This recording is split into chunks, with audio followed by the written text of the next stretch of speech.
The bird left her shoulder. He had never left her shoulder. That was the part the firefighter would later play back twice. Naomi Hartford was 31. Her daughter Iris was 6. They had a green-cheeked conure named Pickle. Pickle was 4 years old, weighed 72 grams, and was, by every measure Naomi could observe, the most affectionate small bird she had ever met. He spent his days on Iris's shoulder. He spent his nights in his cage in the corner of Iris's bedroom. He had not voluntarily left a human in 22 months. That Saturday morning, Iris had asked to plant strawberries. They had set up in the small raised bed at the side of the house. Iris in her pink rubber rain boots, Pickle on her shoulder.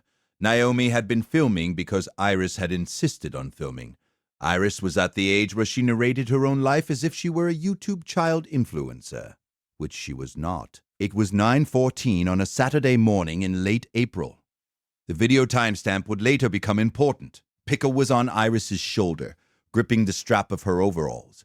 Naomi was kneeling in the dirt holding a small trowel. Iris was naming each strawberry plant individually in order before they went into the soil. There were 6 plants. Iris had given the third one a particularly long name.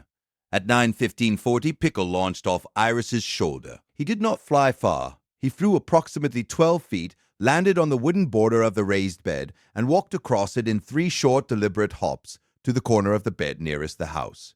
He stopped there. He pressed his beak against the wood. He pulled his head back. He pressed his beak against the wood again. Iris said, "Pickle." Pickle did not turn around. Naomi laughed. She stood up.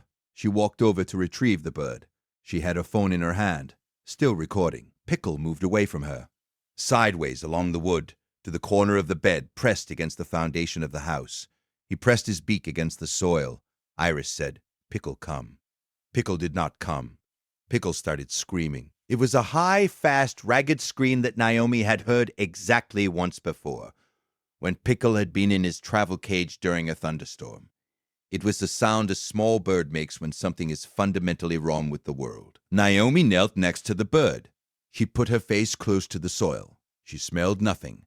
She turned her head. She felt the ground with the back of her hand. It was not warm. She did not understand. Then she did. There was a faint hiss, so faint that it was inside the rustle of the wind in the leaves, hidden in the white noise of the morning. She did not hear it with her ears. She felt it on the inside of her wrist, which she had unconsciously moved close to the soil. The kind of vibration you feel from a dishwasher in another room. She picked up Pickle. She picked up Iris. She walked them both across the yard to the front of the house. She called the gas company. She told the operator her daughter's parrot was screaming at the foundation of her house. She did not feel foolish saying it. The operator did not laugh. The gas company truck arrived in 11 minutes. The technician brought a handheld detector. He walked along the side of the house with it. The detector chimed at the corner of the strawberry bed, and the readout jumped to a number the technician's body language indicated was not a small number. He went back to his truck. He came back with a larger detector. He confirmed the reading. He shut off the gas at the meter. He called for a crew. The buried gas line that fed the kitchen range ran along that corner of the foundation.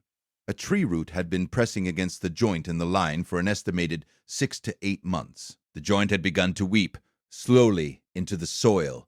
The leak was below the threshold of human nose detection at the surface. It was not below the threshold of a 72-gram parrot whose ancestors had survived in South American rainforest by smelling chemical changes before storms. The crew chief told Naomi in the driveway that natural gas accumulation in a confined foundation space could ignite from a refrigerator compressor cycling on.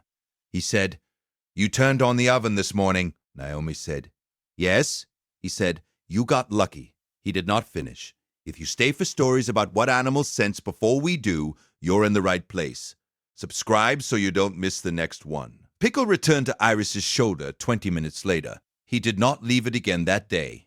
He did not leave it for most of that week. When Naomi played the video back that night, the strawberry planting video that had become something else entirely, she counted the seconds between Pickle leaving Iris's shoulder and the gas crew arriving at the curb. Has your pet ever flown, jumped, or walked towards something specific in your home or yard, and you later discovered what was wrong there? Tell us. We read every one.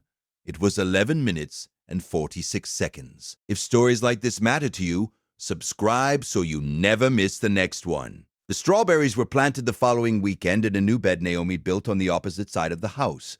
Iris named them all again. Pickle sat on her shoulder the entire time. He did not leave it once.